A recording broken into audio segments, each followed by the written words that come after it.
Assalamualaikum warahmatullahi wabarakatuh. Selamat datang di Sahabat Muslim Milenial.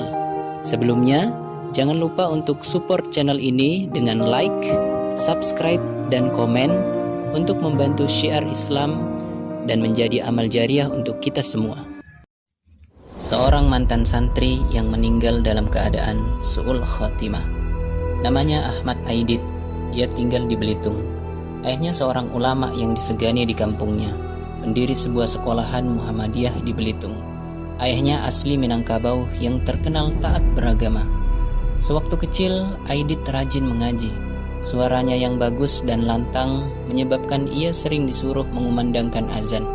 Saat itu belum ada toa, sehingga suaranya yang lantang diandalkan untuk memanggil orang-orang untuk sholat berjamaah. Sorot matanya tajam, menandakan kecerdasan otaknya.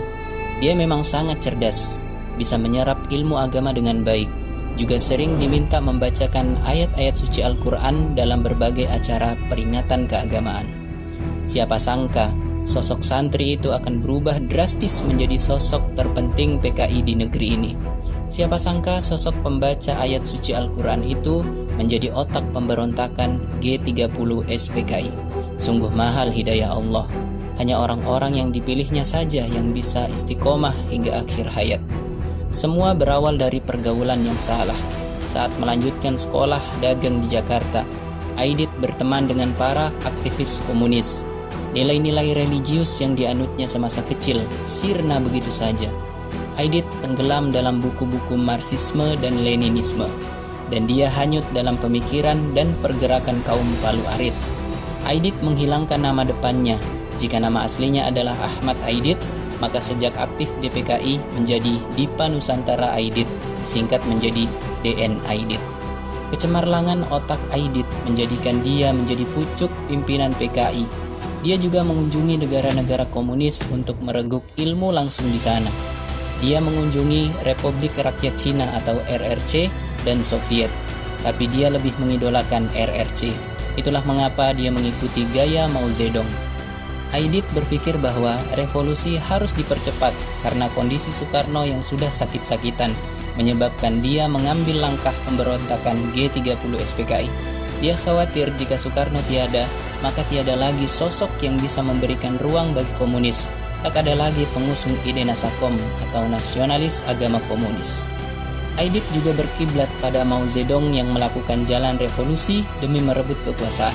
Otak Aidit berpikir cepat menyusun segala rencana. Angkatan Darat adalah satu-satunya perintang tujuan PKI. Itulah mengapa PKI menyebarkan isu Dewan Jenderal, sebuah fitnah yang menuduh Dewan Jenderal AD hendak mengkudeta Soekarno. Akhirnya meletuslah peristiwa G30 SPKI. Terjadilah pembunuhan keji para Jenderal AD, juga serangkaian teror di kota-kota basis PKI di Jawa Tengah. Tapi Allah masih melindungi negeri berpenduduk mayoritas Muslim ini. Meskipun PKI sudah merencanakan pemberontakan dengan cermat, akhirnya gagal total. Tanggal 2 Oktober 1965, Aidit melarikan diri ke Jawa Tengah. Dia bersembunyi di beberapa kota yaitu Semarang, Solo, Boyolali. Berpindah dari satu kota ke kota yang lain karena RPKAD serius membunuhnya. Akhirnya Aidit tertangkap di kota Solo, tepatnya di belakang stasiun balapan. Saat digerebek oleh tentara, Aidit bersembunyi di lemari, sebuah lemari yang memiliki pintu rahasia.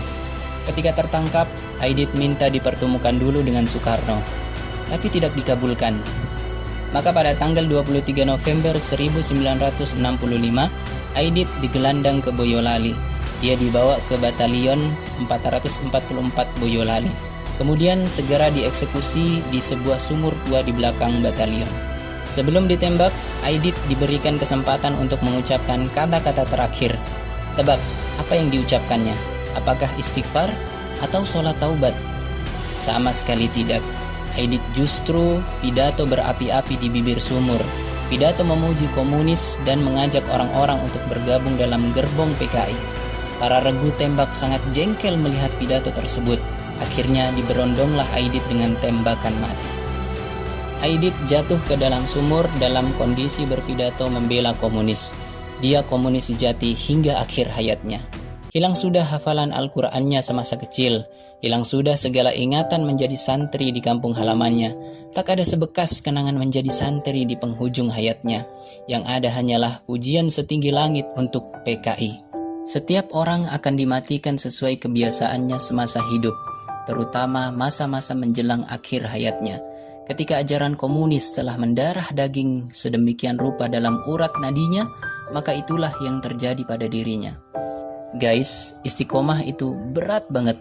Salah satu cara menjaga keistiqomahan adalah bertemu dengan orang-orang yang soleh, orang yang selalu mengingatkan ketika kita tergelincir, dan orang yang selalu mengingatkan akan kampung akhirat kita.